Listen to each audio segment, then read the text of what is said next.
What's up? We are back. My name is Melissa, and this is part 2 of another episode of Part 1. Part. I don't know. Yeah, it's part 2 of part 1. Part 1, but it's just that the conversation is so good, and Miss Tarah Massey did not. Did I say it again? Tarah Massey, because my mother has ingrained this, because literally she knows my mother, and my mother Tarah, and so now she's telling me it's Tarah. It's gonna be an unlearning, but. We're back with another episode, and she's talking about everything about Endo. She's talking about mental health. She's just talking about her experience of being a Black woman. So you talked about it a little bit, but you didn't talk about it a little bit. Let's just go. Okay. Where do you want to go with it? So we did talk about my organization. Yes. We didn't go into too much depth. No. I'm still working on it, but yes. I'm about to birth her soon. I'm gradually birthing her. I'm so excited, and I will be that's when we'll have you back. When you birth her, I want you back so we can talk about this. Yes. It's been a whole process. Mm-hmm. But I recently got accepted into a residency program in DC called 202 Creates. Yes, that's a big move. It's strictly for DC residents, and I am a native Washingtonian. I am a DC resident. Now, here's the deal. This residency provides resources, support, and it turns ideation into execution. Mm-hmm. So I'm really looking forward to completing this program because it will allow me to have some leverage as far as resources, office space, being able to receive mentorship and networking, and even growing my business, because my goal is to launch community outreach and initiatives. Okay. I should say community outreach projects and initiatives. And I want to do that in a way that has not been done before, especially for women with endo. Okay. Granted, we are inviting all to come, but this is an outlet. Well, one of the initiatives are an outlet for women with endo, because we know that doing physical activity at times can be very straining. And then for some women, they may not want to do the traditional and the conventional fitness routine. Yes. Now, don't sleep on this project that I got brewing. I'm not going to tell y'all exactly what it is. Because y'all not going to steal her ideas. We're not having that happen until she gets on trademark, so you can't. My IPs and whatnot. Nope. So I'm really looking forward to that, but I'm also looking forward to having events within the community, especially Ward 8. I love Ward 8. There's something about it. Granted, I did grow up in Northeast over by Michigan and South Dakota Avenue. Okay. Yes, love it dearly over there. However, I spent a lot of time in Ward 8 with my other family, and just seeing the potential of Ward 8 and knowing what it possesses is driving me to want to be there even more and take up some space over there, like some buildings. Yes. And making it a safe space for women with endo. Like I said, other people who have other women's reproductive health, PCOS and thyroid issues, all those things. Like, I'm not saying that, they're excluded from coming. No, all are welcome. But I want my women with endo to know. Yes, they have a place to be seen. You have a place. And we're going to do different events, different outreach projects to really be inclusive. That's something that I'm big on, being inclusivity. And we're going to, touch on some topics, provide some resources. It's going to be a slow but steady process. So I ask that everyone be patient. Feel free to contribute ideas. And yes, you will get credit for contributing your ideas. I'm not biting off of nobody. I'm definitely a person that loves to celebrate people, celebrate women. And let's just make it happen. It's too often we feel like, no, I can't say anything because they're going to take it, or they're going to take my space, or I don't want to say the wrong thing because of X, Y, and Z, or, where do I fit in? I want to contribute, but I don't know where to go. You're going to have somewhere to go. Yes. You really are. Even if what we provide doesn't work for you, We'll let you know of maybe another group that provides different resources, see if they're a better fit. Just networking and providing options. I think that's the biggest thing, having some options and having options that look like you and that can relate to your experience. Again, no experience is the same, but having the option and knowing that there are women who share your plight. Mm-hmm. They're not minimizing it, nor are they romanticizing it, because I do see that on IG often, especially with women that do not look like me. They romanticize the idea of endo. Endo is not cute. No. It is very ugly. Yes. It is just, sometimes it be for the birds. It really is. But I want us to change the tone. Mm-hmm. I really do. I want us to change the tone. I want us to target various audiences. I know it'll take time, but it's something that needs to be done.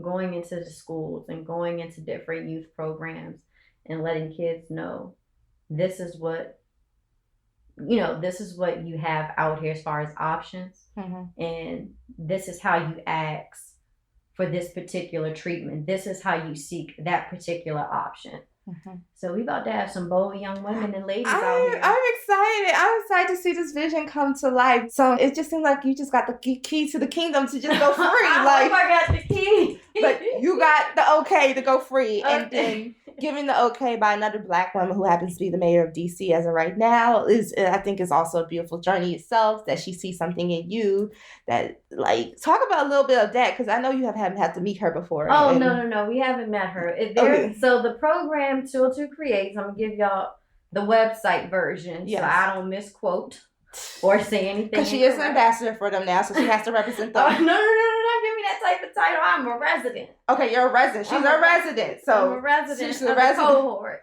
Of a cohort, so she can't talk about them. She got to talk about them right. She got to get the right answer. So I will say, let me give y'all a description. So 202 Creates, like I said, is a residency program that provides DC creative and artistic entrepreneurs with resources and support to start and scale their businesses or their projects, right?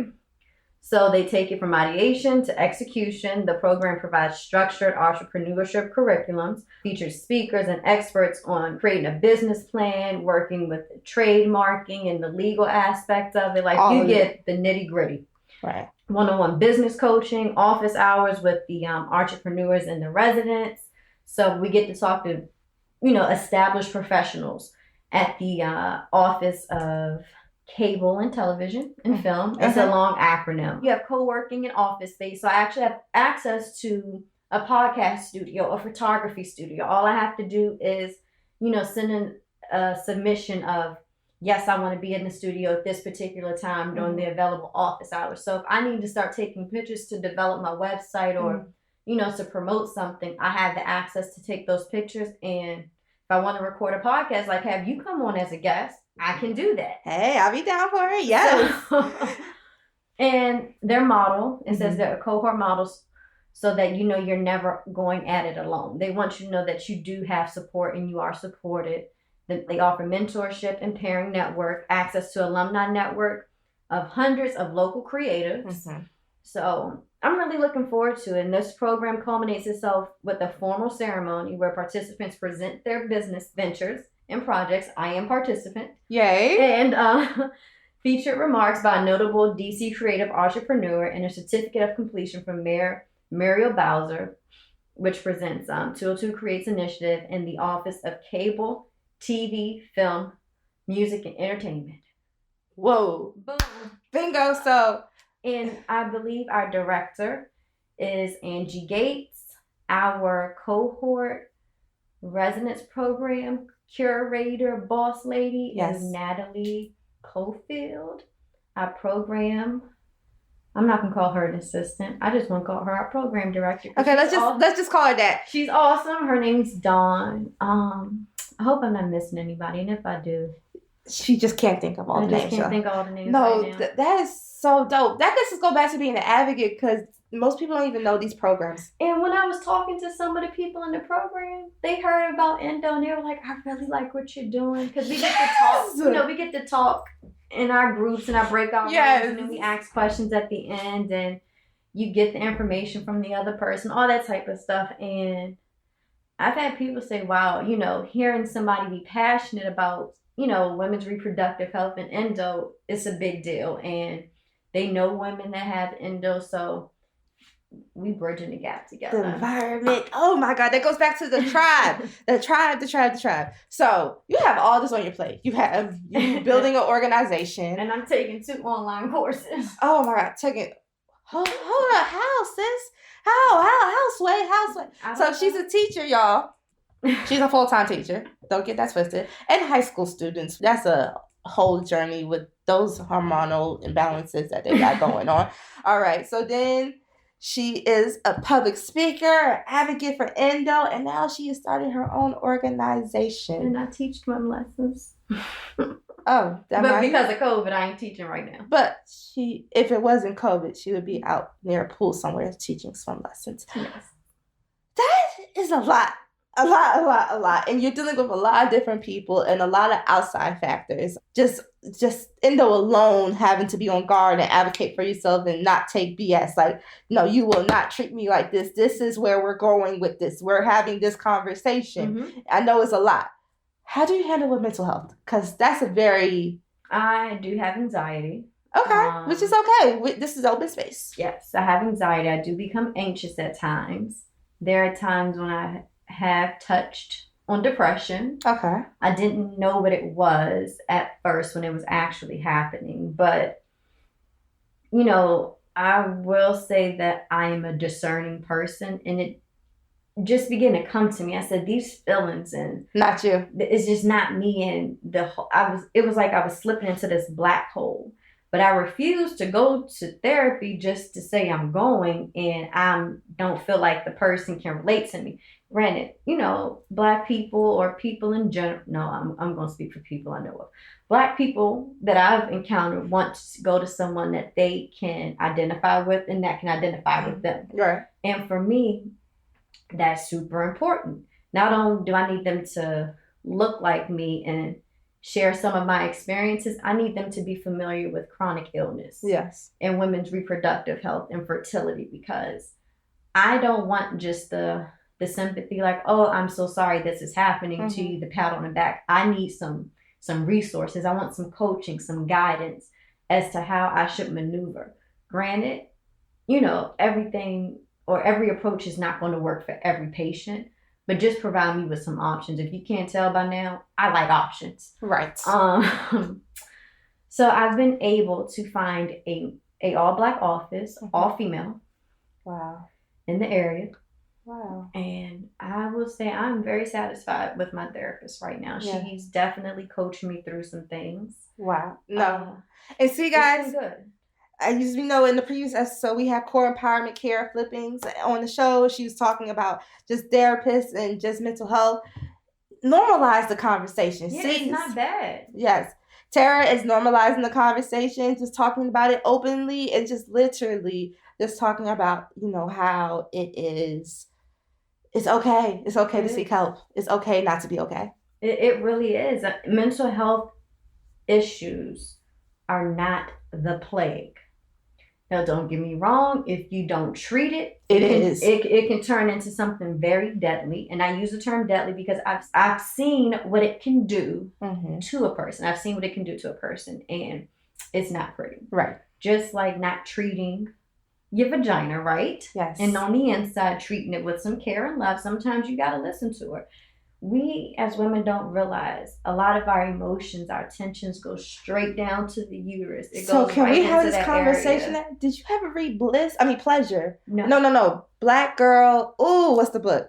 Keep talking, but I know the book. Keep talking. We store a lot of our emotions and our pain in that within the uterine area. I may be saying it wrong, but within your woman area. And I'm not talking about your vagina, but I'm talking about the uterus. The yoni. Yeah, there you go. So you have read Sacred Woman? Yes, I have read Sacred Woman. Okay, let's go there. By Queen Afua. Yes. I hope I'm pronouncing your name right. Sacred Woman, yes. Now, there were certain parts I couldn't really get with, I'm not going to lie. But there were parts that I was really able to tap into. And I'm like, you know what? I get that. I understand that. That's something that I didn't think about before. She definitely begins to jog your thinking and causes you to, evaluate certain habits that we've grown accustomed to as women. So and through this whole lifestyle change, it seems like you've been doing a lot of unlearning and learning. Yes. Can you talk about the importance of unlearning and learning? Because I feel like I'm only 25 years old, guys. I'm still a baby for most people. I'm still a youngin'. She probably say I'm very young still. No, it's okay. Okay, but still, I've been realizing unlearning how much you will unlearn when you turn 21. So we have taken on different generational patterns, and some of these patterns have been detrimental. Some have been positive, but there comes a point where we have to unlearn certain habits and traditions that were passed on to us. We have to break the cycle, and there are moments when we as women, we store up so much emotionally. We're naturally emotional people, no matter how emotionless we try to be or how hard we are or whatever calluses we develop because of life. Yes. We're still emotional beings. And those emotions get stored up within that reproductive area. And I hope I'm defining it right and using my words appropriately. Because we're not excluding people who have made the transgender change, who have gone and decided they wasn't born women, who have decided to become women. Y'all are part of this conversation as well. Yes. Unlearning habits starts with your mental. You got to want to unlearn something to even learn something new. And you got to identify that what you're unlearning has had a negative impact.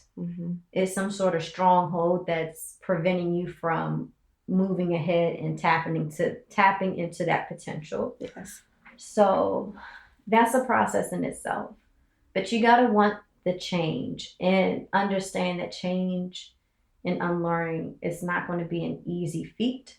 No. It's probably going to be one of the most complicated and complex things you're ever going to do. Okay. Because you got to think, how long have you been alive and how long have you been learning these habits? Whether you know it or not, covert or out in the open. Yes, you know. So you're trying to unlearn something that has been a part of you for so long. So unlearning may take you a few years. It's not going to take a couple of days because it didn't take you a couple of days to learn it. But as you're unlearning, begin to replace it with better habits and go about it slowly. You don't have to go cold turkey because most of the time when you do cold turkey, you end up binging in it and going back into it harder than when you were harder than you were before. So I will say be patient with yourself. How can one be patient with themselves? Realize perfection is not the goal. Just be present. Yes. Just be present and be better than you were before. Consider how you would have responded or how you would have treated something prior to unlearning. And that's how you can compare, like, dang, I am doing it. I am doing a better job because the old me would have probably done X, Y, and Z. That's what I do to, keep myself grounded and to give myself some kudos to be like, you know what? You're not doing a half bad job yourself. You're doing all right. Granted, you may not feel like it. You might feel like a hot mess in the process of unlearning. Unlearning is, like I said, it's complex, it's complicated, and it is ugly at times. Like, it's nothing cute about unlearning. It's not. But in the process of unlearning, you learn a different part of yourself. Right. You really do. And you have to know that everybody's not going to accept or be able to tolerate. And when I say tolerate, I'm not saying it in a negative sense, but they may not be able to handle this new version of you. And that's fine. You are not meant for everybody. Everybody ain't like Jesus. Everybody not gonna like you. So, and he was perfect. So, you're not exempt. Yes. That's all I got for you. I'm no therapist. I'm no doctor. I'm just telling you based off of my experience. Right. She's just giving real life. So with Cardi B, City Girls, Megan Thee Stallion, I love them. I love them to the max. I love the women empowerment. I love it. I'm wondering, are sometimes their songs a little hurtful to women who have reproductive issues because their vagina might not naturally work like the traditional vagina is? We think of Cardi B WAP, we think of Megan Thee Stallion, and does it kind of or not? It's just because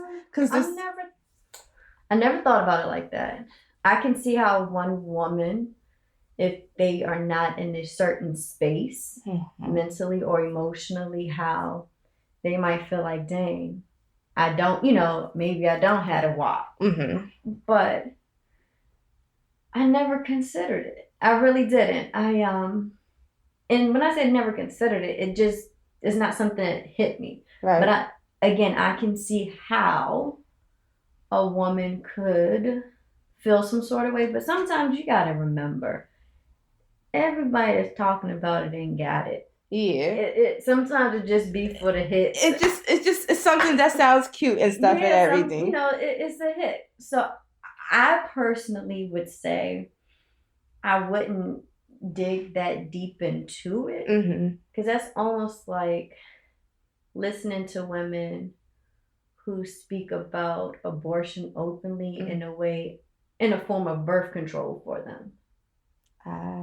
You know what I mean? It's like, dang, you keep having abortions, but yeah, I'm trying to have a baby, and for whatever reason, I'm not meeting the mark, and you are, here getting pregnant every 3 months. Right. That's a slap in the face. Different things like that. So you try not to look too deep into it, because you don't want to, scratch that scab or the itch or anything like that. So because with your whole story, I just thought about some women who naturally their vagina is not different. It's different from their friends. There's nothing wrong with that. It's just, it is what it is. Their makeup is different. But they have products out there to help you get that WAP. And if you with somebody that truly cares about you and y'all are in a real relationship, non-entanglement.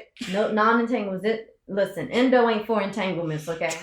Endo is for the real relationship. You need somebody that's willing to ride with you. Trust me. Sir, if you are in entanglement with a woman with Endo, I don't know. You need to disappear quick or let it know. I don't know. You need to provide all support. Yes. Because... or leave her alone. Yeah, don't toy with her emotions like that. Yes. Because I can see that horrible. If the woman has enough strength to even go crazy with emotions. Not saying that we are giving the okay. That could just be a deadly combination. But keep going. Yes. Yeah. When you have Endo and you are intimate with someone or whatever the case may be, you have some sort of connection with them. I think it should be with somebody, me personally, be with someone that truly cares about you and is willing to ride until the wheels fall off. Because it's a lot. Endo is a true commitment. It's a lot. It's a roller coaster. They're going to be on that roller coaster with you. And I have heard women say that it is hard to date when you have Endo. And, letting a man know that, nah, I can't technically get down with you because I'm having a flare up right now. And after how many times of hearing that, is that okay without for a male without him wanting to seek other things? Yes. So that's a whole nother conversation. Yeah, that's a whole nother conversation. Yes. And we'll save that one for next time. Yes, say that for next time. Okay, I'm just trying to make sure we cover all the things because you have so much, Tara, going on. I think we did this time. We got into the business. Yes, the business.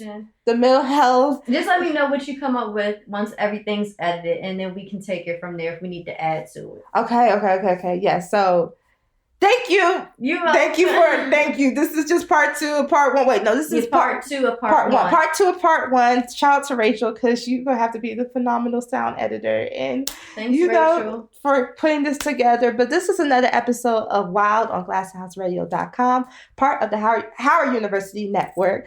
And you're sitting here with 2 Bisons. And HU Women lead, as we have a vice woman who's a bison.